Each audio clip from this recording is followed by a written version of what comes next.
So as I mentioned, we have all been talking about the Red Line closure, the CTA Red Line shutdown, a major expansion, $425 million over 5 months. But it turns out...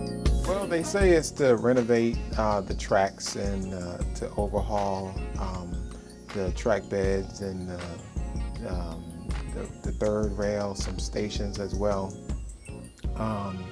But, you know, their messages have been very inconsistent. The fact that the people who are being affected the most are lower on the socioeconomic scale. And this is a lack of care and concern to really make sure that riders on the south side aren't put at a disadvantage during this renovation period.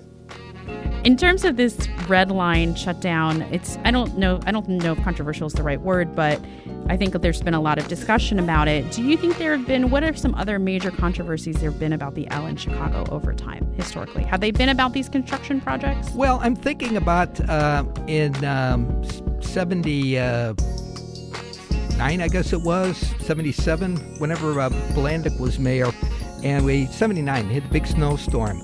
And a lot of the traffic in the downtown was getting delayed, particularly from the west side. So what they started doing on the L lines is they started skipping stops, running into the city to make the service a lot faster. Well, it turned out that skipping stops was benefiting people in the suburbs, and it was hurting the people in the city. And this also had a racial component because most of the people that were getting hurt by the stops getting skipped were on the west side, were black, and they, perceived it as a racist type of neglect from the administration.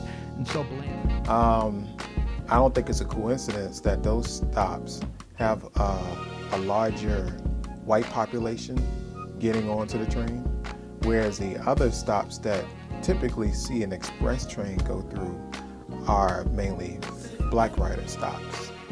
This is something that constantly happens. I see it because I live on the south side. You see trains going past all the black stops, but they always stop at 35th. They always stop at Silmet Chinatown.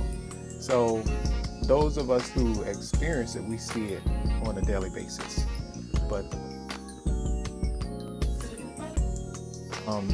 maybe if the buses were going straight downtown, express from the south side downtown, maybe so. But the fact that they're only going to be taken to the 63rd or the Garfield stop for free, that adds an extra transfer in the process. Actually, 2 transfers, so transferring from the bus to the Green Line, then from the Green Line to whatever train that's going to take them downtown or to the north side. So I don't see where it would be convenient or easier. I don't see how you can, shuttle dozens of people from a train stop every 5 minutes using buses. And then considering the traffic situation, I don't see that as an alternative that's going to really work.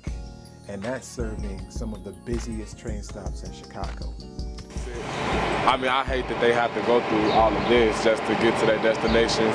But at the same time, I actually feel that it's a big advantage because it's free to get on these buses. It's free to get on the train. I mean, you're not paying for nothing. So actually, me personally, I think the CTA is missing out on money from this. Actually, there's actually a bus waiting literally at every stop, for the red line. So you're really not missing out on anything. I think there's a large amount of complacency, and it's going to take a collapse. So people with their own transportation businesses, this would be a nice time for them to take advantage of a situation where the people will need servicing to and fro downtown. So instead of us being reactionary, this could be an opportunity for us to be proactive and establish services, much needed services, transportation services on the south side of Chicago that's already lacking. I see a total breakdown before we have to do something for ourselves.